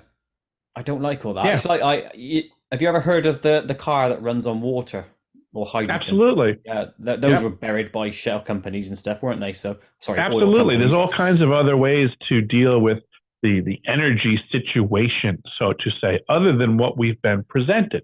But this is monopolization of technologies for pure profits, not necessarily to the proper management of the planet, its resources, and the people. A sideways one for you here. Do you believe in, or do you know, because I think there is a knowing inside each of us of a spiritual battle taking place? Or is it just flesh in your mind, good versus evil? Great choice of words, because I would say, in regards to the knowing, I agree with you. I believe there is something inside of us where we can know things without really knowing why. And then that gets us right back into the second part of your question, which I would believe is why we're having these battles. Is that because we do have this innate ability? It does make us a lot more powerful than we appear at face value. And I think that has a lot to do with the dumbing down of society, and the situation that we're in contemporarily is it appears that that lion itself is about to break out of the cage. That we have this, whatever you want to call it, this spirit to us, that there's more going on than our flesh, that science does not explain consciousness, but yet we can observe it. So it is real. But this branches into the death topic that you slightly touched on earlier. Mm-hmm. What do you think happens when you die? More. I don't think it's the end. I think that's a massive power play and program, is to convince us that this experience is finite from the perspective that we're observing it. And just for sake of answering this question in a hypothetical yet super simple way, for all I know, we're in first gear of life, and that maybe the end of this life is just shifting into second gear. Does it mean the ride's over? No. But it's the end of driving around in first gear. Yeah, I like maybe that analogy. Second gear is better. Maybe we would then learn to look forward to third gear and fourth gear. And onwards, yeah, into the higher gears. Is another one then. And you will have heard this before, and I'm sure somebody would have asked you this before. Is this then a matrix? Are we in the simulation of sorts, or a literal computer program? It could very well be that we can add that into the complexity of the problems that we have. But then I guess I would just say it just adds to the complexity. I mean, so I've heard some folks say things like, well, it doesn't matter because we're in some sort of a hologram or a matrix. And I would disagree that it doesn't matter at that point. I think it would still matter, but just from a different perspective. Yeah. I see. Part of me thinks, yes, we are 100% in a simulation. And part of me doesn't, but I flip to and fro on this one. But it lends credence to the fact that we are, because you could almost argue that the people in power and have all the money, they just have all the cheat codes, don't they? They've spawned into the game in a good place. I could follow that logic. Is that they're better at the game if you especially if you know there's a game going on. Yes, that's it. That's the key. Yes. Yeah. Otherwise, we from their perspective to us, we would look like the NPCs to them. Because we're not aware of all the rules. We're not aware of all the game space. And we're just automatons following the game as they designed it. Showing up to work every morning, paying your mortgage, recreating because I chose a team to like better than another team. So I have free will. Yeah. But in reality, you're just following somebody else's program. Yeah, and this follows into the word meaning, which I put a lot of stock into, which is to say, I think money, from my perspective, holds zero meaning, right? I know I need it as a tool to get through this life that I'm currently in. Yeah, I get that. Everyone has to use it because it is literally a tool to get you through the day. But it holds no meaning to me. The only meaning that really holds is connection with people and the truth. And I think that's where we need to farm our spirit or our attention into, because we're so hyper focused on money, and ultimately it means bugger all.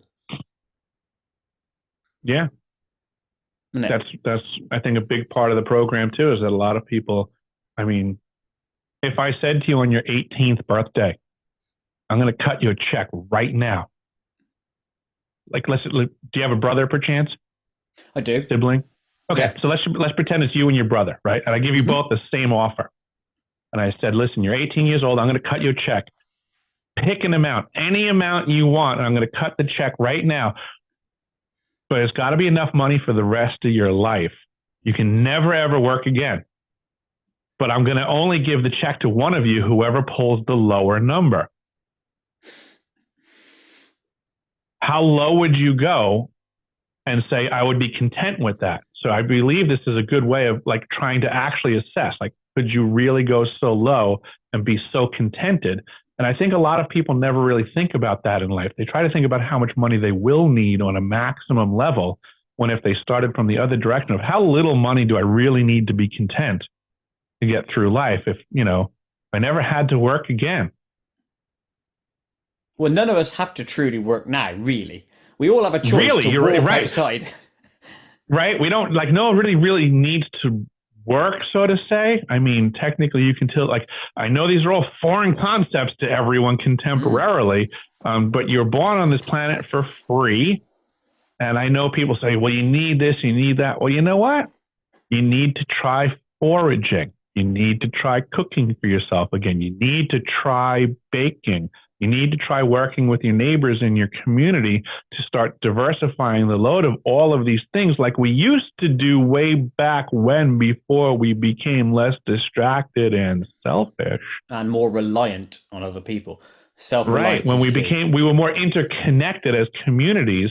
And if it turns out that through coordinated efforts with your neighbors, if you can get together all the things that you need to sustain life, and you didn't need to work a job to accomplish those things. I mean, do people really consider how many hours a week they waste laboring?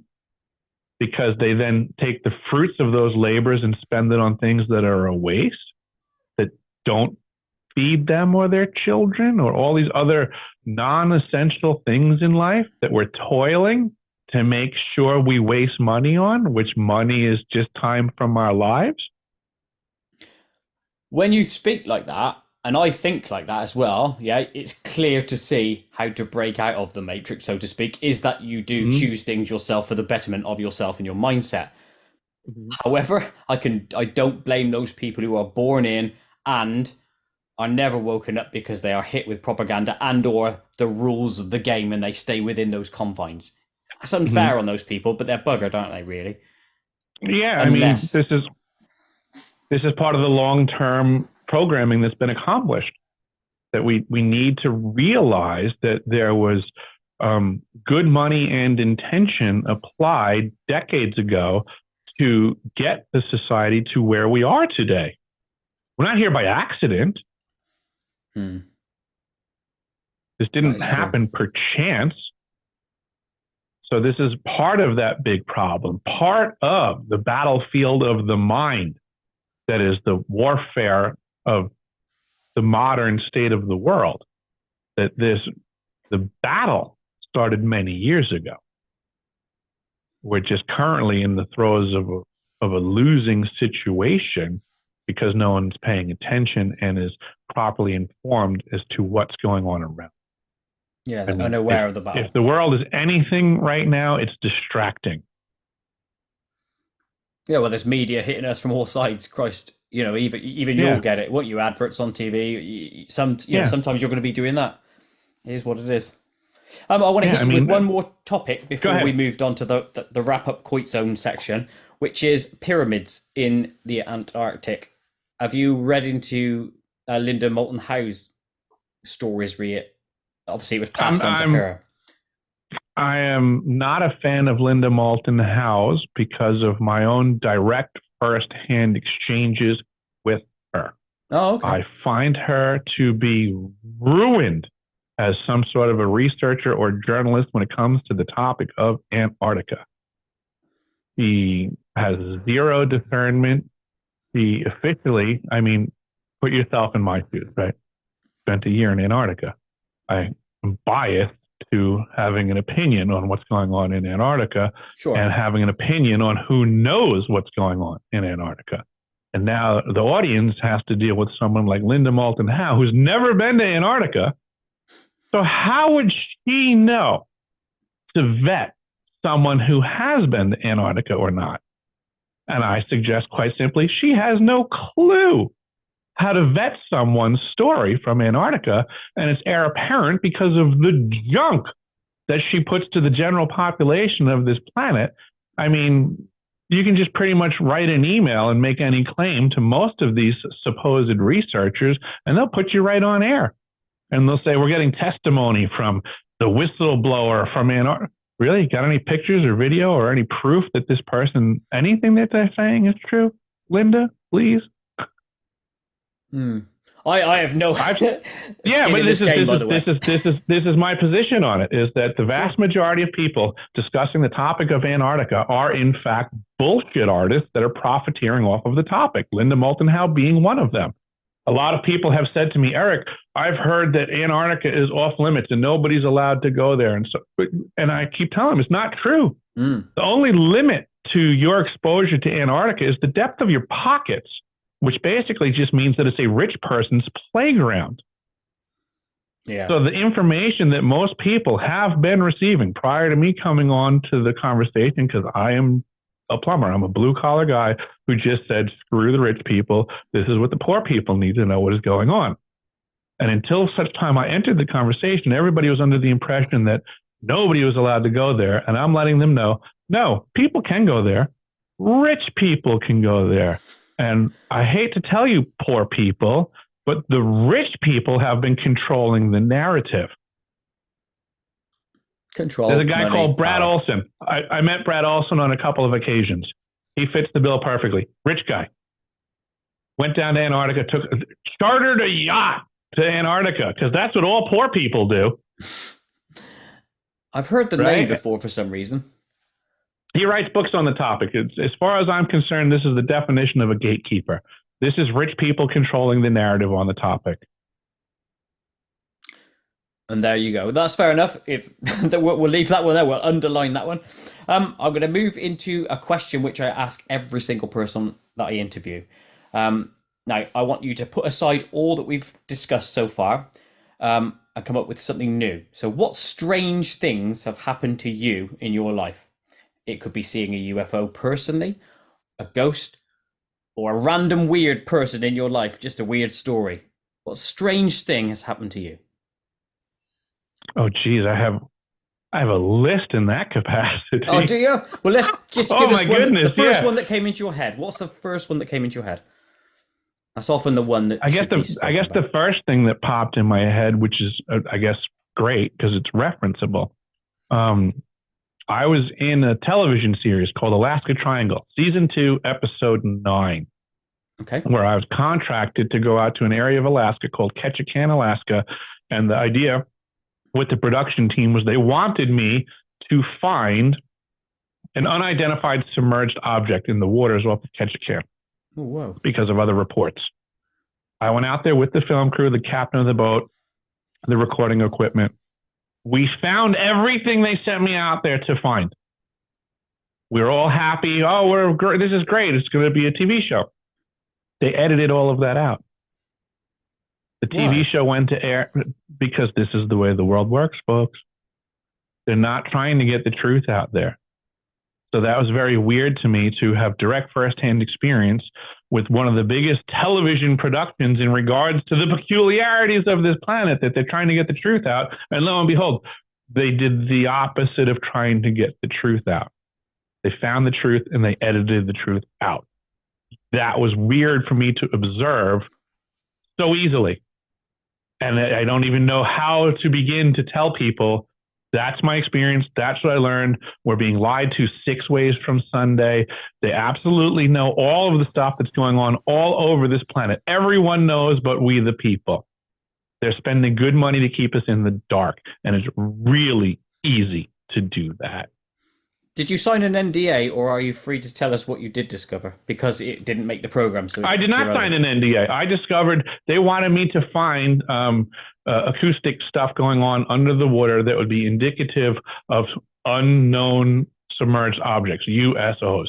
Yeah. I did. We recorded it. I found it. We cheered. We hooted. We hollered. We made sure everything was on camera, made sure everything was caught on audio, and then they removed it from the episode. They didn't want to say we found anything. That's mental, isn't it? I want to see that. It's maddening. But yeah. this is, so now when I watch all these other shows, I have to take that into consideration, that the same power of edit is going on and the same knowledge is available to the people funding these things. But now things become privileged information because we, the people, only get the edited event. What do your colleagues that were taking part in that episode think? Were they as dumbfounded as you were? I did not get to speak to them afterwards because, again, this is how this stuff works. We all show up for the day of filming and recording, and then we all go our separate ways. And it's not until months later that the show even comes to air. And I'm haven't seen these people in months. Now, all of a sudden, I'm just looking at an episode that has removed all the valuable footage. Well, I imagine they would be equally as dumbfounded as you. I just wondered if you had spoken since, and it would have been like, what the shit did they do? I didn't speak to the captain of the boat. I didn't speak to the videographer. It's, you know, at the time, we were all under the impression and celebrating the fact that we found exactly what they had asked us to find. Oh, that's maddening. Proper maddening. Whoa. Right, Eric, we are now entering the Koit zone. Koit zone! In the Koit zone, I will ask you absolutely irrelevant, irreverent, inane, and silly questions. Some of them are real. So just answer best you can. It's just about a bit of comedy here. So, best place in the world you've ever been. This one isn't clearly comic. In a remote gold mine in Alaska was one of the most beautiful places I've ever been on the planet. A gold mine in Alaska. Is it one of the ones that's been on TV? Because I love my gold shows. No, it has not been. Okay, cool. Star Wars or Star Trek? Star Wars. Excellent. And can you recite the whole script, by the way? No. I can, pretty much. If you could eat one thing forever, what would it be? Probably chicken cutlets. Oh, okay, fair. I like chicken. I don't know if I choose that one, but it's a good option. Goes with everything. You might have already answered this, right, on the last thing we talked about, but what's the best thing you've ever found? The best thing I've ever found? Yeah.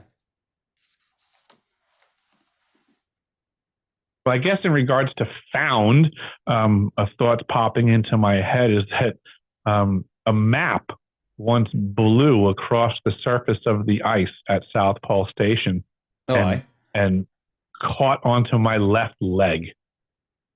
And just the odds of that occurring were slim to none. I mean, that thing could have blown in any direction and disappeared forever.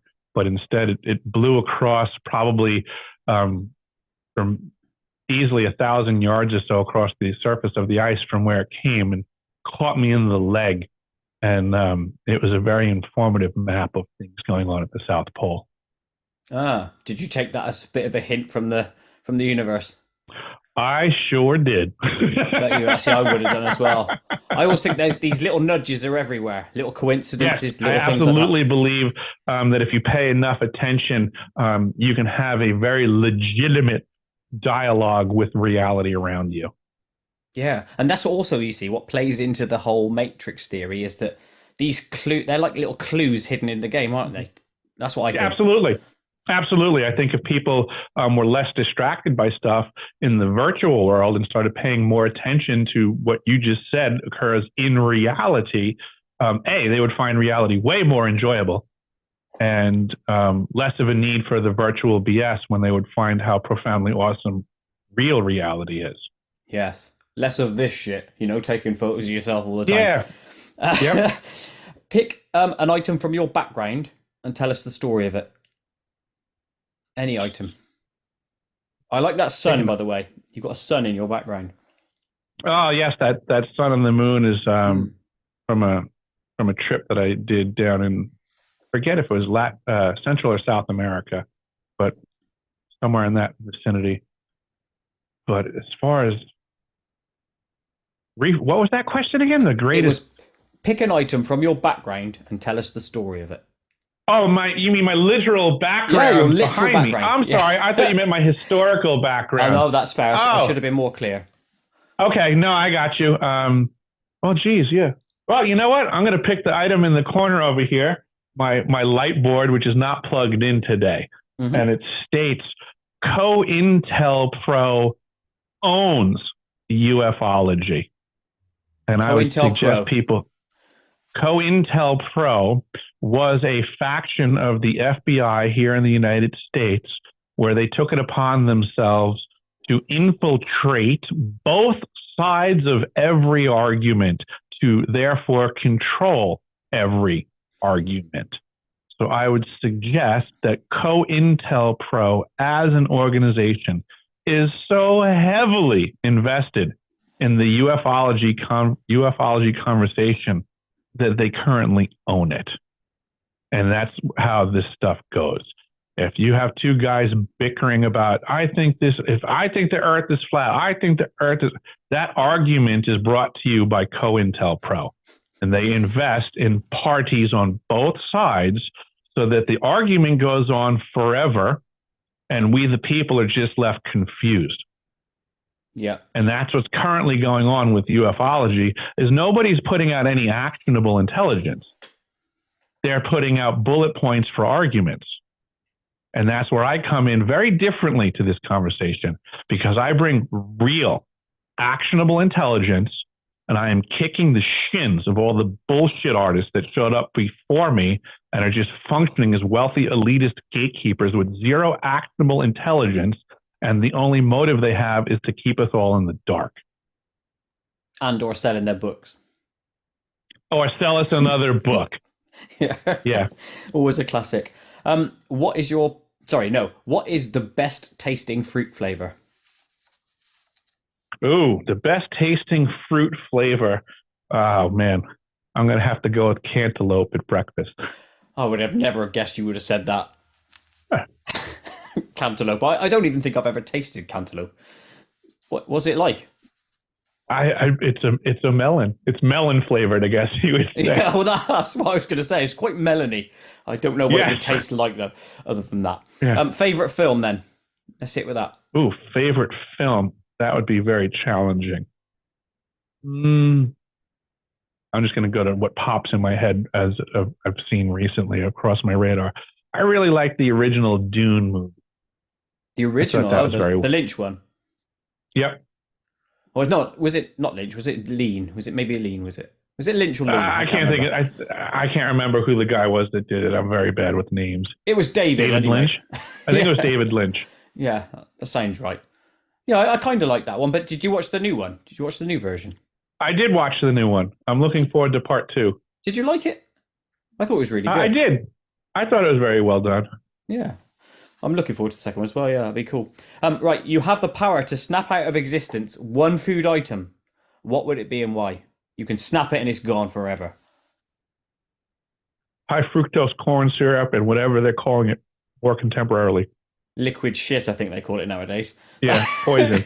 Yeah, literally. Have you ever had a recurring dream? Oh, trillions of times. Really? Have you ever got to the bottom of them and dealt with it? Yep, that too. One you can divulge? Wow, it's just hard to pull one out. Like you said, it's okay. There's so many. Think on it, we'll move on. And if it comes back to you, 10-4. If you could change any part of yourself, what would it be? I wish that my memory wasn't so fragmented. There's a lot of stuff in my head that at the time that I need it isn't as accessible as I would like it to be. I'm going to ask you one more question on this, right? Because memory is an important thing for me as well. And I've had a few concussions in my life, right? Which makes my memory quite shit. Have you ever had concussions that would play into that? Absolutely. I think that's part of the issue as well. Hmm. I I wish think I had a better memory. I think literal concussion issues, and then from my research, thanks to the good Dr. Len Baer, who's a targeted individual and doing a lot of work in this direction in regards to how directed energy weapons do impact people, and it appears that one of the things a directed energy weapon system can do is leave the recipient with concussion-like symptoms. And there's also ways to test people to one of the ways that they test people to see if they've been negatively impacted by directed energy weapons is to look for signs of a concussion. I guess you would say symptoms, but without the known mechanical method of getting it. So there's a way for them to look at people, and this is one of the ways they divine out folks that have been negatively impacted by directed energy weapons platforms, because they have symptoms of having a concussion, but without showing for the mechanical means to have received it. So this is part of how we can test folks to, see who's being messed with. That's good that we've at least got the scientific method to do so. I hadn't heard of that before either. So I might. Who was that chap's name? Len Baer, Lenber. He's a medical doctor who speaks volumes about what's going on. He's been diagnosed as being attacked by directed energy weapon systems. I will certainly look him up post this, so thank you for that. You got it. Is there a film or TV program that lives in your brain so much as you watched it loads that you could recite the entire script? I said mine was Star Wars and Empire and Return of the Jedi. I could do those three. Which one can you do? Oh, geez. Probably. I don't think I could get the whole darn script, but if I was to say, if there was one that I think I could get really close to, it'd be Barry Gordy's The Last Dragon, which was a B grade or C grade 80s spoof comedy movie that I probably watched way too many times. Rings a bell. Do you know what? I may have seen that before, but I can't remember it off the top of my head, but the name rings a bell. I'll look at that up as well to remind me. Two more. Can you sing or play an instrument? I cannot play an instrument, and I probably think I could sing better than most anybody around me would agree. Everyone says yes, but they don't really mean it. Yeah, I sing great. Yeah, you're really good, Eric. God. And they take the cheese out of their ears. Yeah. Okay, final one. What is your best skill?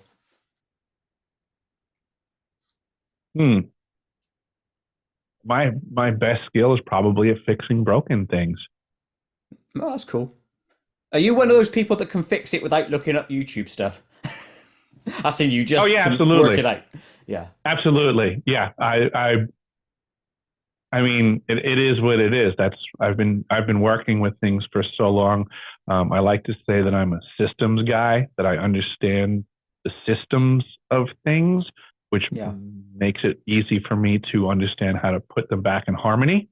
A lot of folks are component people, and they can look up a video on how to change a component because they don't understand the system. I get that, but that's what I do. I fix broken systems, and I bring them back online, and I do it in very remote locations under very austere conditions with limited resources and labor, and I do it with a smile. That's what I do. I need to ask you one more question that just crossed my mind right before we exit the Koit zone, and I haven't got this written down. Did you ever in Antarctica go outside and take a piss, and did it ever freeze? I know that's an irreverent question. That's why I can fit it here. But... No, it's funny. It's funny because technically it's against the rules, but everyone did it. Brilliant. I would have done it. There were people having contests to see who can pee the furthest. I can tell you it was won by a female. Yeah, it was. Yeah, I mean, there was more times than I can count where people, I would say, were on top of a building and trying to pee and have it hit the snow, but the wind would blow and turn it into snow instantaneously. Yeah. That's better than having like an icicle bridge of yellow. So, yeah, I mean, it's a 0% humidity environment, and the temperature differences are so drastic. I mean, I've been in minus 103.4 degrees Fahrenheit ambient without wind chill. So Christ, what's that in Celsius? Oh, geez, it's hard to say. It's got to be like minus 40 or something, is it? Or something like that? Minus 40 Celsius and minus 40 Fahrenheit are the same, actually. Oh, are they? Oh. Yeah, that's actually the cross point of the two different charts. So you still have a long ways to go from minus 40 Celsius even. I mean, just for argument's sake, let's just presume it's probably somewhere in the range of minus 80 Celsius. Yeah, no, that's too cold. Sod that. Yeah, freakishly cold numbers. Hell yeah. Right, that is the end of the Koit Zone. Thank you for participating. I told you it would be weird. I told you it would be inane. Final two questions. What else do you like to do in your downtime? Any activities or guilty pleasures? I enjoy traveling a lot, and I've been doing due diligence to basically build my own studio. And this is why I have deciphering.tv, is because I've come to learn that freedom of speech is no longer free. So I am trying to invest, in my voice being heard into the future, and I want to support other people that are going to work hard to get the truth out there, to give them a platform to be able to be heard as well. Because if anything, we can all observe right where we are right now is that the forces that are working against we the people are starting with shutting off our voices. Yeah. So you're mitigating against cancellation of any variety then. Mm-hmm. Yeah, fair play. Yep. Last question. What are you currently working on if it's not that website? It is pretty much that. I work for a living like everybody else. I have to be a debt slave like everybody else to keep my head above water. But with the couple of shiny nickels that I can get together, I try to invest in the future of my freedom of speech and the freedom of speech of others in these disclosure circles. A noble pursuit, that is, to be sure. Hey, look, thank you ever so much for your time, Eric. I know we covered a lot there. We could have probably gone on many, many different tangents, down many different rabbit holes. That's life, and I like that in itself. I had many more questions for you, but, like I said, too many rabbit holes to dive down. But thank you ever so much for your time. It's much appreciated. Thank you, Eric. Thank you.